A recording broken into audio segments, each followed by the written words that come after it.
Okay. Hi, everyone. The talk is FERPA, Only Your Grades Are Safe. It's looking at OSINT in higher education.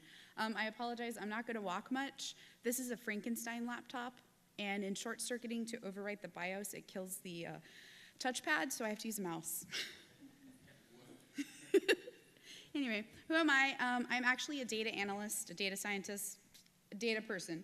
I've worked in higher education for over 13 years, and I have an interest in data privacy and security. You can find me on Twitter, or you can email me at one of the two emails. Yeah.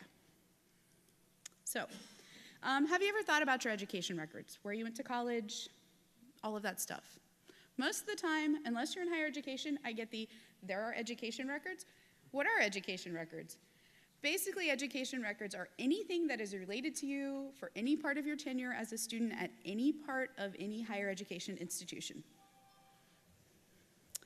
They're maintained by an educational agency or an institution or parties that they deem that are available. So basically, if the university decides that ITT Tech's IT department should be in charge of your educational records, it's totally fine for them to handle those for you.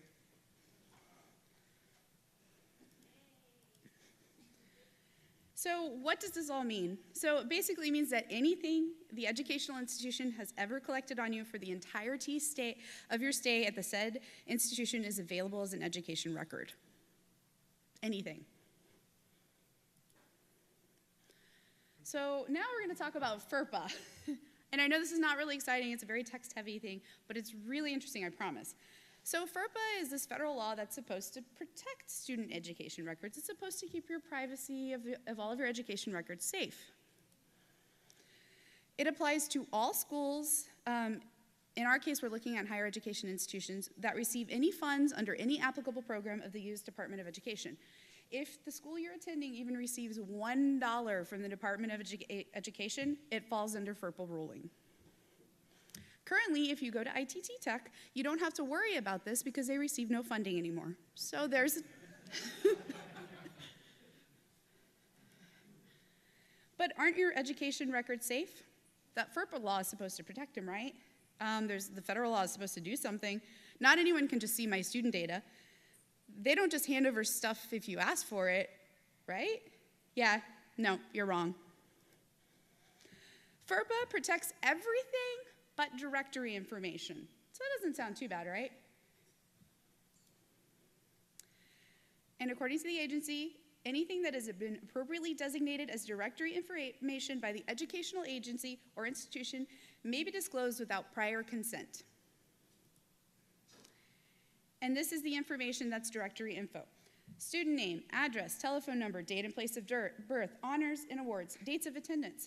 Some of them include parents' information, including where your parents were born, your parents' address, your parents' names. It can also include your height and weight. It can include your pictures. Sometimes it includes things such as your student ID, your complete student ID. And it's all PII. So how do you get it? Well, directory information is student information that can be released without consent unless you put in a privacy hold. So that means you just go ask for it. So when I started doing this, I did a proof of concept. I actually pulled about 30 schools that I'm not affiliated because I do work at a college, and I did not want to cross any lines with this talk. 3 of them told me to fill out a FOIA request, which is a Freedom of Information Act. 2 of them said, oh, we don't do that, but here's this directory, and you can go ahead and look up anything you want in it. 1 of them said, give me $50, and I'll give you whatever you want. 5 schools didn't respond. Considering that I sent out just a few emails, that's 50% return on time. So this is Kansas State. If you want to go look it up yourself, that website right there, you can just check out the directory. I'm not a big fan of doxing people on stage, so this I pulled and redacted is where I put in redacted. All that information is readily available and is not redacted when you look it up.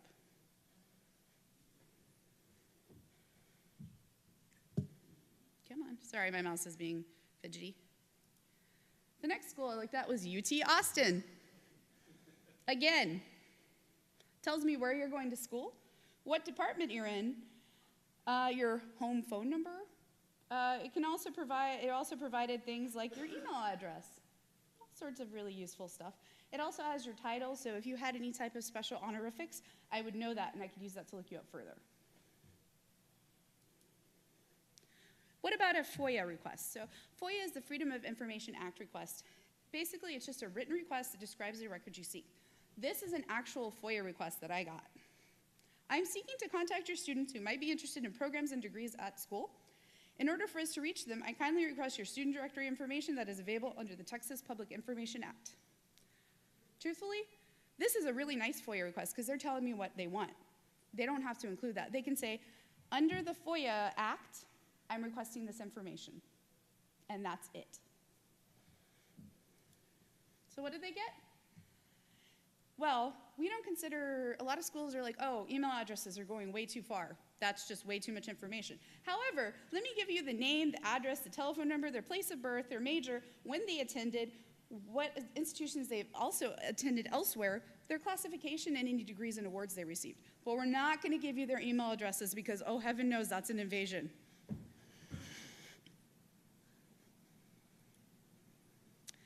Now, this is what $50 can get you. So I sent out my standard email. I am writing to request a listing of student directory information. What steps do I need to take in order to obtain this information? Additionally, is there a cost involved? Thank you for your help. That is the same email that I sent out the other schools. Didn't change it.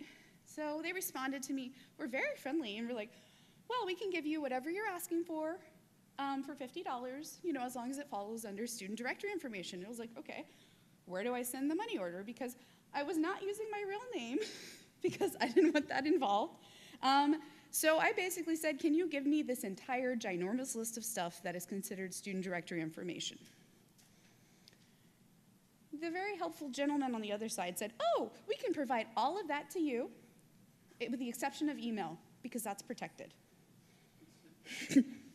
So I sent off my $50. They received it. I got a nice little receipt in the mail saying, an email saying, I have received your $50 for programming. Within 10 business days, I got an email that said, hey, your data's ready. Where do you want me to send it? So there's a caveat here. They did not request a secure upload link. They did not request any secure way for me to get this data. I provided a secure link because I have issues with not protecting stuff, but they didn't really care how they got it to me.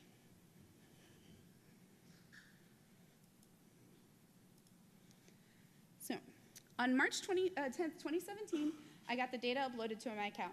22,006 student records containing all of the information I had requested, including international student information, was uploaded. And this is all completely legal.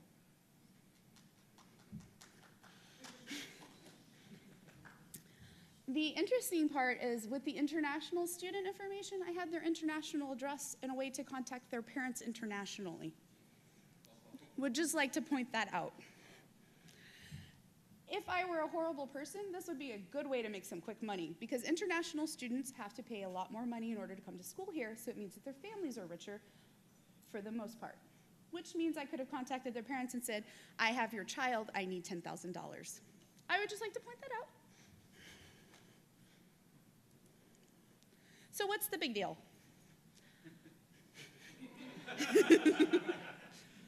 Colleges and universities automatically opt in students. The opt-out paperwork is often hard to find and can require multiple steps. It's not very well protected, and anyone can use it. I'm sure you've all thought of interesting ways that you could use those 22,000 records already. You can use it to construct a false identity. I actually fiddled around and found someone else with my name with a different set of degrees that I could use to, say, hey, I want to say that I got a degree in law. Well, schools can't say that it's you. They can verify information from an employer. So if the employer says, hey, this person says they got a degree at this time from you, is it them? All they can say is yes or no. And even if they don't tell you when you graduated, you get dates of attendance, so you know when the person stopped going to school. So you can infer when they got that degree. Scary stuff, but wait, there's more. Not only can your directory information, which is education records, be provided, treatment records, which are medical and mental care records that for care that you've received at the university or college, can become education records. So HIPAA usually protects medical records. Basically, it's a lot more protected than FERPA, and usually student medical records from receiving care at the Student Health Center are usually protected by HIPAA. However, due to the wording of FERPA, your medical records that should be protected by HIPAA can lose HIPAA protection and become records protected only by FERPA, which means you can request them. So there's this whole fancy way of saying it, but basically, as long as your records are only looked at by your treatment provider or an outside treatment provider that you have designated in writing, that's the only way they stay HIPAA compliant or HIPAA protected. If anyone else, including yourself, goes in and looks at those medical records, they suddenly become education records and they lose all HIPAA protection. So let's say that you are in college and you live in a little podunk town. Your doctor doesn't have the fancy electronic medical record set up. You need to continue your care over the summer because of some odd whatever. There's no way that you can get the medical records transferred over there because by the time they were transferred, you'd be back at school. So you do what most sane people would do. You walk into the office, you get copies of all of your medical records to take home to your doctor, just like someone should who's trying to maintain good health, and suddenly they lose all protection when you're trying to do the right thing.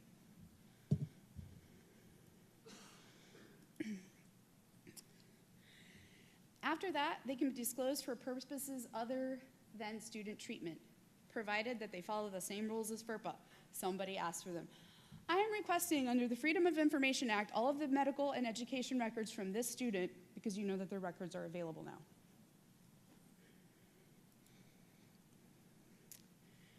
Also, fun fact, if the school discloses your medical records, even if they were protected, they're no longer protected. So if there's a data breach and they're disclosed, they can lose all HIPAA protection as well. This is what the DOE says about it.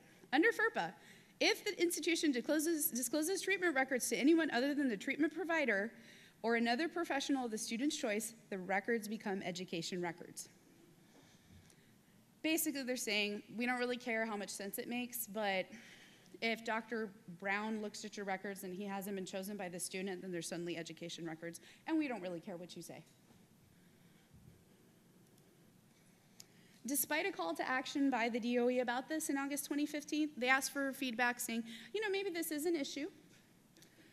They moved the page repeatedly. It took me 3 hours to find it because they have hidden it so well because they sort of are trying to cover it up. I mean, not that the federal government would do anything like that. So, there's real life repercussions of the FERPA loophole. So it actually has been exploited, and this is where it comes in. So this is a little bit of a segue, but it actually explains how horrible these things are. So this is FERPA and the rape of Jane Doe. So throughout this, I may slip up and just call them rapists. They are alleged rapists because they were never convicted, because the whole process. But anyway, in March 2014, Jane Doe was allegedly gang raped by 3 members of an NCAA basketball team off campus. She reported it to both the local police and the campus authorities.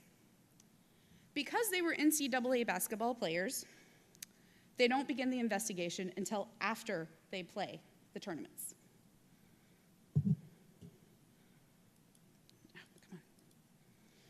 After the tournament's over, they begin their formal investigation, but they don't let anyone know. The local district attorney decided not to move forward because of the low possibility of a guilty verdict. And then in May 2014, the 3 students named are suspended from campus, or from the basketball team, sorry. They're still allowed to go to college right now.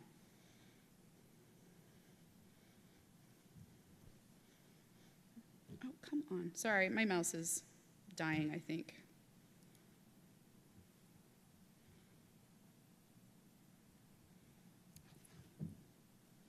Sorry. There we go. Okay. In January 2015, oh, I missed this stitch. Here we go. So in May 2014, following the suspension, the university did hold a tribunal, found the students guilty of sexual misconduct, and banned them from the campus for 10 years. There began stirrings that Jane Doe was going to file a lawsuit. So in December 2014, the university administrators required the counseling center to hand over all medical records, including all of the treatment records from immediately after the rape. She files her lawsuit in January 2015. They use those medical records they defend using the medical records and cites the legality of FERPA, which FERPA says it's totally fine. They actually used the medical records against her in court. And because they were suing, she also had a countersuit against the basketball player. The person who was alleged as the main rapist actually got a hold of all of her medical records and was able to see all of the medical records pertaining to the rape. It's finally moved to court. The university decided to reach a settlement, paid her $800,000, and gave her 4 years of paid tuition and housing, along with a change in policy for admitting students with a history of sexual assault. But why does this all matter? They accessed her medical records, including her mental health records. They pulled them in anticipation of the lawsuit without consent, which is legal. They converted them to education records, which also made them completely legal, and then they were used against her in court. So I just want you to think about that for a second. You've experienced a traumatic event. They always tell you, if you have a traumatic event, come to the school counseling because it's all in one, you don't have to go anywhere, and it's a safe place. And it's not, because if the university decides that you are going to sue them, they can pull those medical records and they're suddenly available for everyone else.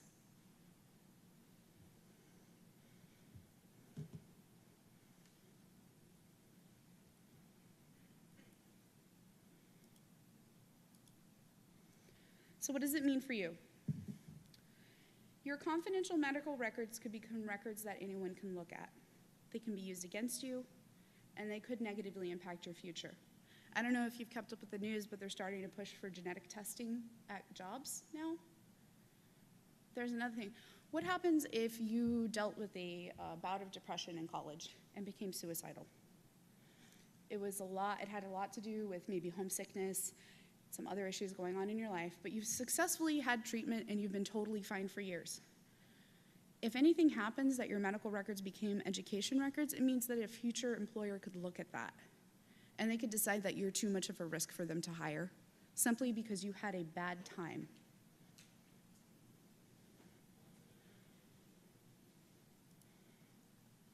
So what can you do about it? I don't know if you noticed, but this is all current student data. But this FERPA protection and the HIPAA conversion, the conversion of medical records to education records, doesn't just pertain to current students. If you have been in a college or university at any point in your life, I can request alumni records and pull up the same information about you. The only way to protect yourself is to opt out of sharing at any institution that you've ever attended. So if you've been to 17 colleges, you need to opt out 17 times. You need to tell everyone else to do the same thing. In a recent FOIA request that I fulfilled, we pulled 46,000 student records. We had 400 students who had opted out. That's less than 1%. And we just have to hand over the information. With a FOIA request, you cannot tell them no. You have to hand over the information. I didn't use FOIA requests because I know how much work they can entail, and I didn't want to screw over somebody else's office if I wasn't really going to use the data for much other than for a proof of concept. You can contact your state's higher education group, bug them, and contact your Congress critters. Where'd you go? Because so far, they obviously don't care about this. The change in the DOE where they asked for feedback actually came after the rape case and after a school was fined. But they haven't done anything about it, and they haven't moved to protect any of your medical records. My next step is to actually use the stuff that I did pull quite easily for my $50 to see how it can pivot to other personal information. Maybe I can use that to find students on LinkedIn. And we all know LinkedIn is really secure, so we're not really worried about that. But there are so many ways to pull data from the school, and they don't do anything to verify who you are. If you fill out a FOIA request, you don't even have to verify who you are. You can use a pseudonym. They cannot request supporting documentation, really, unless you ask for something outlandish. So if I go in and ask for student GPAs, I better be from a Department of Education institution. But other than that, they don't care. So, any questions or comments? So actually, I couldn't go to college, so I would go into the administration office and just ask, how can I opt out of Yes. having my directory information? Yes, you actually ask for, you can, they may direct you to, so this is the frustrating part. There is no one way to find out. There's not a standard opt-out procedure. So you may end up having to go to 2 to 3 offices before you find out, but yes, you just walk in and ask, how do I opt out for my student information? Are there any limits on the request? Can I say every student ever? Yes. Yeah, there's no limit. They may charge you some more money, so the $50 programming fee may become a $500 programming fee, but that'll give you, as long as they have records for it, that will give you all of the students. And usually they maintain alumni records for 40 years. Another important caveat, the only rule that the Department of Education has, it states that you must post in a readable area what directory information is, what that college considers directory information. That's usually posted in the front page of the course catalog. So of you who went to college, how many of you read the course catalog from front to back? Yeah, so that's the only requirement, and it's basically a feeding trough. Like, it's basically going, here's some free data. Please help yourself. Any other questions? Just a comment. We have the same problem in the K-12 space, public sector. Yeah. Same issue. We reached out to get a Texas Attorney General opinion, and they told us to do or modify our local board policy, and we ended up doing that, and we were able to at least limit it down to name and grade. But that's K-12. Yeah, I think part of the issue with the higher education is there's even less protection to start with. Sure. And then the DOE is not really interested in supporting change. But if you could get enough schools to rail against the FERPA ruling and FERPA and HIPAA changes, you could get something to change, but the DOE does not seem keen on moving. The way they were really using the data was private schools reaching out to public school students. Yeah. Just trying to gain interest. Yeah, I actually became interested in this topic because of solicitors filling out FOIA requests, and we have no recourse. We just have to hand it over. Sure. So I saw a hand up over here.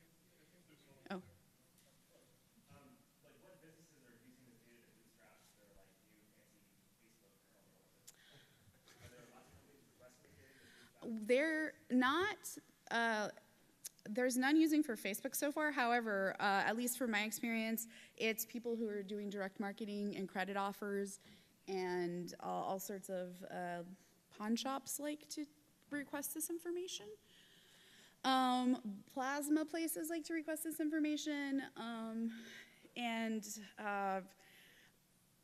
people of dubious name and business nomenclature that I'm pretty sure are sending out phishing attacks. So, and because of the typical naming culture that's used in email, even though we don't provide email, if you can find one student email, you can basically boil down what the rest of the student email is. And so you just need a list of their names, which we will happily provide to you because it's federal law. And then you can send all of the emails that you want. One of the complaints where I work is that they get a lot of phishing emails in their email box. Anyone else? So let's say you go opt out of having your FERPA records released. How heavily regulated are these rules? So like if you go opt out, you do all the proper procedures, what's going to actually ensure that that university is going to follow?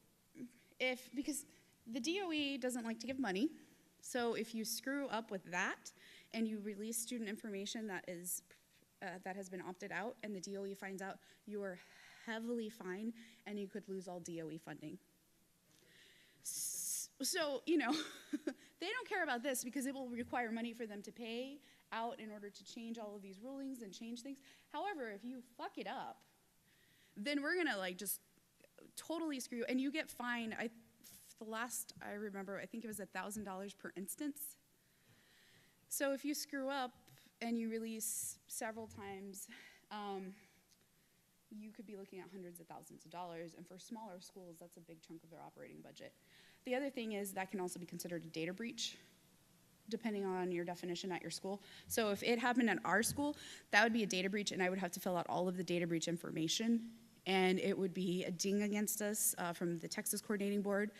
It would be a ding against us from the Department of Education, and so there's lots of repercussions if you fuck up opted out students, but if you just make everybody opted in and make them work to opt out, you don't have to really regulate because only a few students have privacy flags. My school took a bunch of money from me in the way of parking tickets when I went to school there. Is there like individual compensation that can be paid if they like incorrectly release my information after I've opted out of that? You can also legally you can take them to small claims court. Yeah.